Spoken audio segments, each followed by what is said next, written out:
Because she went to live in South America, I think that Susan, Sarah's mother, didn't feel that the marriage would change things for her. But it's a curious thing. She was very wary. The marriage collapsed long before scandal entered the frame. Sarah Ferguson's mother reached a quiet conclusion early on. Prince Andrew failed at the one thing a marriage requires most when attention fades: character. That judgment changes how the entire story reads. When people revisit the Duke and Duchess of York, the focus usually lands on spectacle. Photographs, headlines, embarrassment played on loop. Those images arrived later.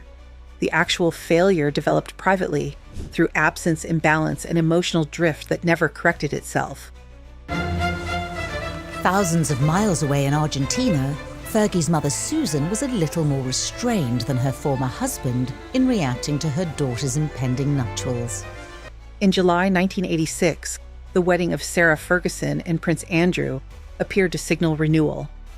The ceremony at Westminster Abbey drew an estimated 500 million viewers worldwide. Britain greeted the moment with optimism.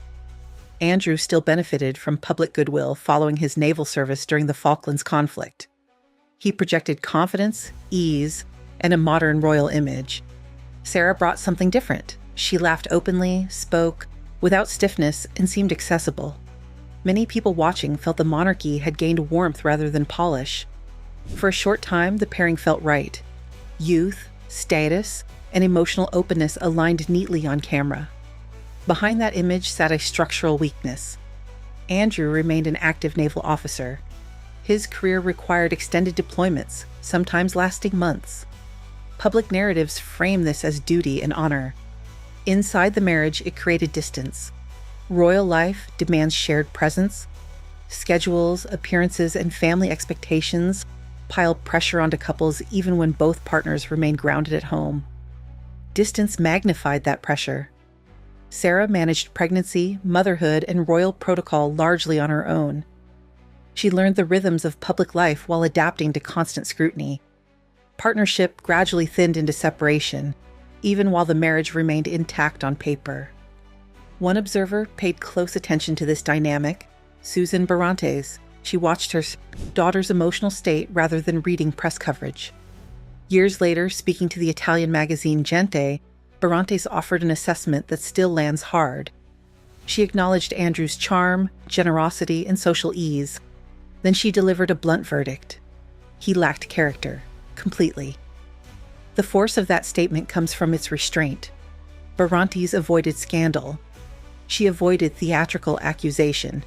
Character, as she used the word, referred to reliability, emotional steadiness, and the ability to sustain commitment once novelty disappears. She described an absence rather than an act. The early years of the marriage support her view. Royal households reward visibility, charm, and ceremonial success. They also test patience, emotional endurance, and consistency. Andrew thrived publicly. Privately, the marriage drifted. Sarah absorbed the daily strain of royal expectations, while her husband moved between deployments and official duties. By the late 1980s, dysfunction surfaced more openly. Both partners pursued extramarital relationships. These actions reflected instability rather than initiating it. Affairs thrive where emotional structure collapses. Senior members of the royal family recognized the danger and intervened. Boundaries blurred. Mutual respect eroded. The marriage lost coherence.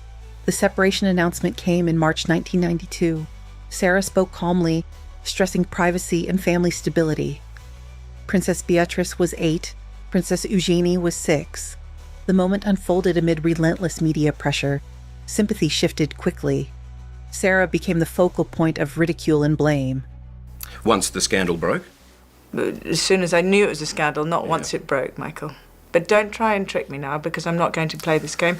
Delete that bit. John, can you just delete it, please, that bit? Because I don't want to go down this... Duchess, I'm asking very fair questions of you. No, it's too tabloidy. Public opinion hardened.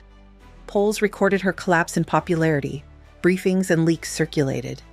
Barantes believed responsibility was redirected to shield the institution. Her concern extended beyond reputation. Custody mattered. Survival within a system that discards inconvenient figures mattered. Later explanations softened the narrative. Career ambition and financial independence entered interviews. Those explanations addressed consequences rather than causes. Wanting autonomy never explains emotional breakdown. Barantes addressed foundation.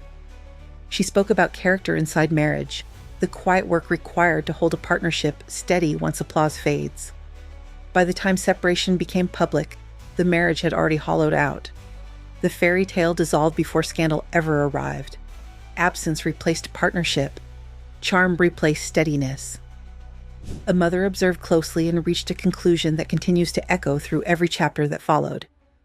As the separation hardened into reality, chaos replaced pretense. What had once looked like distance now revealed collapse. According to royal insiders cited by Andrew Loney, the marriage reached a point where structure vanished entirely. Boundaries blurred, respect eroded, order gave way to impulse. By the early 1920s, both partners pursued relationships outside the marriage. These choices shocked observers, yet they reflected an environment already stripped of stability. Loney records one detail that crystallizes the breakdown. Sarah invited one of her lovers to Andrew's 30th birthday party. That moment mattered less for gossip than for what it revealed. A marriage had reached a stage where emotional guardrails no longer existed. Senior figures within the royal household stepped in. Conversations took place behind closed doors. Andrew faced pressure to rein things back under control. The institution viewed the situation as volatile, damaging, and increasingly public. Discretion, long the monarchy's shield, failed to hold. In March 1992, the separation became official. Sarah addressed reporters with composure, insisting that the matter remained private between herself and the Duke. Her tone projected calm. The environment surrounding her offered none. Media scrutiny intensified. Narratives hardened quickly. Front page of the Mail, will the King now banish Fergie? Just one of many headlines about the Duchess of York this morning, as 7 charities drop her as patron or ambassador. Now, as we discussed on the show yesterday, it follows the discovery of an email from 2011 in which she called Jeffrey Epstein her supreme friend. But of course, this was after she had very publicly distanced herself from him. What followed exposed an imbalance that Susan Barantes had feared. Public blame settled heavily on Sarah. Polling reflected a rapid collapse in public sympathy. Stories circulated highlighting her behavior, her finances, and her associations. According to Loney, leaks flowed steadily, shaping a portrait of recklessness and excess. Barantes believed responsibility shifted deliberately, protecting the institution while isolating her daughter. Sarah carried visible faults. Financial instability plagued her. Personal choices invited criticism. Her actions created legitimate concern. Barantes never denied this reality. Her argument focused elsewhere. She believed the system magnified Sarah's flaws, while minimizing Andrew's role in creating the conditions that allowed collapse. Custody became the most sensitive issue. Barantes fought fiercely to ensure Sarah retained her daughters. Critics pointed to Barantes' own past, including her decision years earlier to leave her family for life abroad. That history weakened her moral standing in public debate. From her perspective, the fight centered on survival within a hierarchy that discards those who lose favor. As Sarah absorbed blame, Andrew's public position remained comparatively insulated. Titles stayed intact, residences remained available, appearances continued. This asymmetry reinforced Barantes' belief that character mattered more than charm. When pressure mounted, Andrew remained protected. Sarah faced exposure. Years later, Sarah offered a refined explanation for the divorce. In interviews, she spoke about independence, work, and the difficulty of balancing royal expectations with personal ambition. She framed separation as pragmatic rather than emotional. That explanation smoothed edges. It appealed to modern sensibilities. It never addressed the deeper fracture. Barantes' assessment returned attention to endurance. Character, in her view, meant consistency when life turned repetitive or uncomfortable. It meant accountability when consequences emerged. Her words filled gaps left by polished narratives. Time passed, public attention drifted, then another shadow entered the story, reshaping how Andrew's past drew scrutiny. The name Jeffrey Epstein resurfaced globally following renewed investigations and document releases connected to his abuse network. Andrew's association with Epstein became central to media focus. Photographs, testimony, and questions regarding judgment and accountability dominated coverage. So, as Steve mentioned, there was also that email sent to Ghislaine Maxwell from an email address entitled The Invisible Man. And that email began, "I'm here at Balmoral Summer Camp for the royal family." There are reports suggesting that may be, as you just heard, Andrew Mountbatten Windsor, the former Prince Andrew. These developments arrived years after the divorce, yet they altered how earlier behavior appeared in hindsight. Patterns once dismissed as poor discretion gained heavier weight. Decisions involving proximity to Epstein raised concerns about moral judgment, loyalty, and responsibility. Andrew denied wrongdoing and maintained innocence, yet reputational damage escalated sharply. For many observers, Epstein's shadow reframed Barante's long-standing critique. Her words centered on character rather than scandal. Epstein represented scandal layered atop earlier concerns. Where Barante spoke about absence and unreliability within marriage, the later controversy extended those themes into public life. Institutional consequences followed. Andrew withdrew from public duties. Titles fell away. Royal support narrowed. The protection once assumed proved conditional. The very structure that had shielded him during the divorce recalibrated under global pressure. Sarah's trajectory diverged. She rebuilt through commerce, writing, and philanthropy. Her reputation fluctuated yet stabilized through visibility and effort. She remained candid about flaws. She absorbed criticism openly. Andrew receded. Throughout these shifts, one aspect remained constant. Despite divorce finalized in 1996, Sarah and Andrew maintained a close personal bond. By 2008, they shared Royal Lodge, occupying separate wings.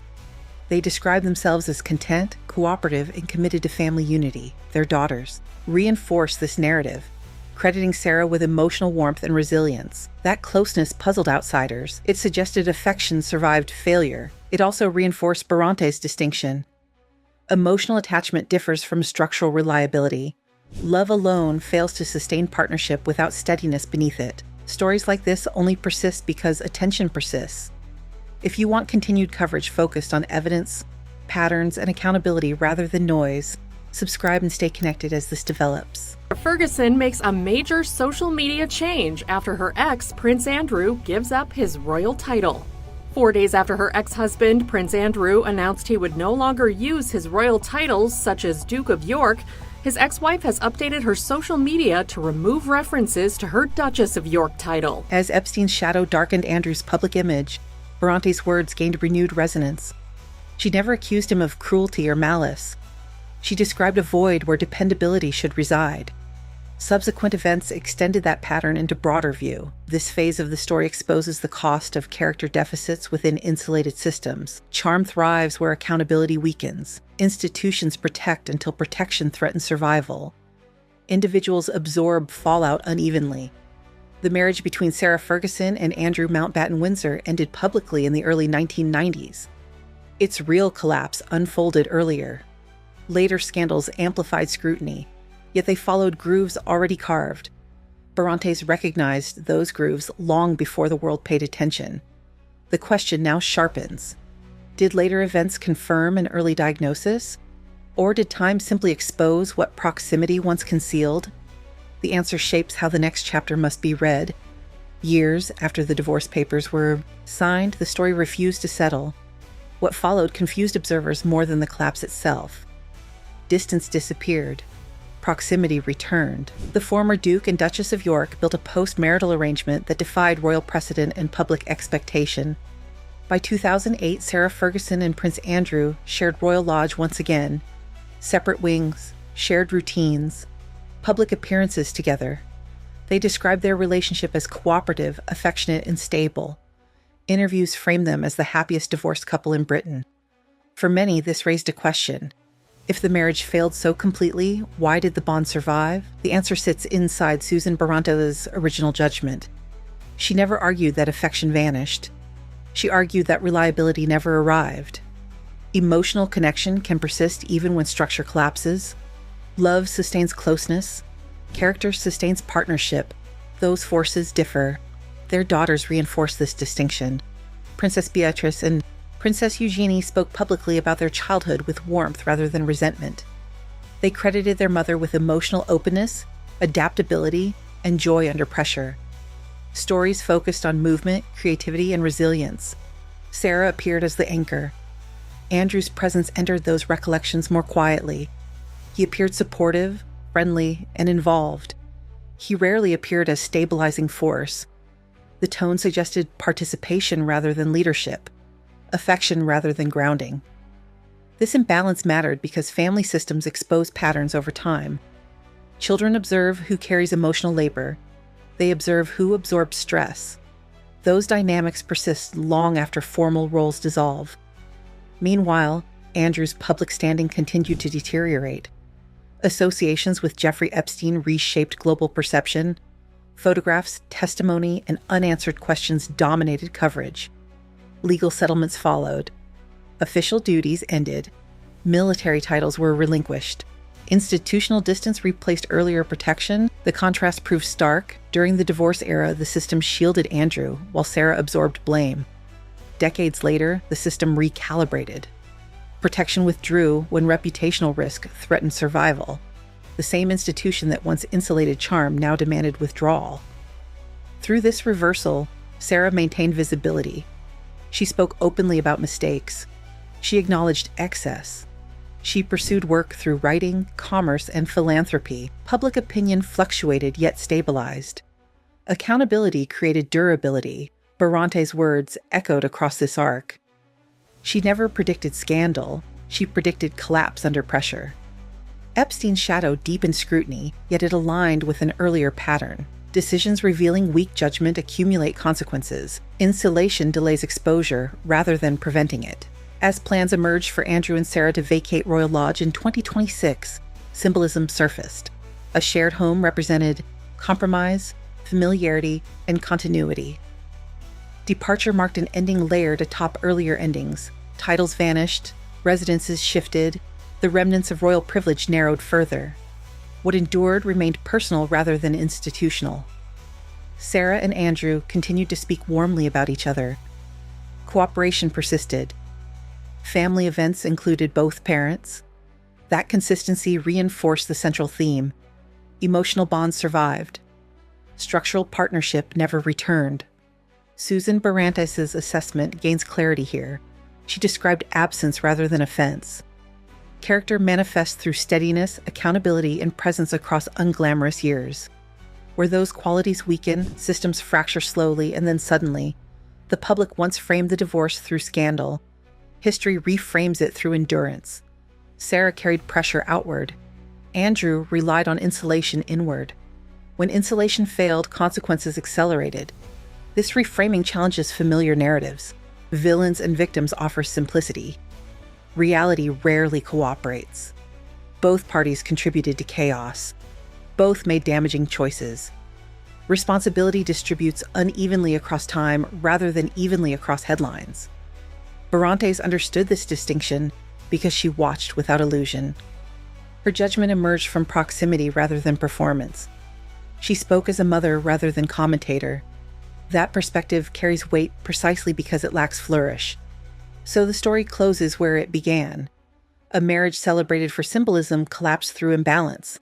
Scandal followed collapse rather than causing it. Later controversies magnified traits long present. Emotional closeness survived. Structural reliability never took hold. Now the question rests with the audience. Did Susan Barantes diagnose the problem accurately from the start? Did absence of character doom the marriage regardless of circumstance? Or did mutual excess and privilege combine into failure neither partner could escape? Share your view in the comments. If you value careful examinations that move past headlines into structure, motive, and consequence, subscribe to the channel.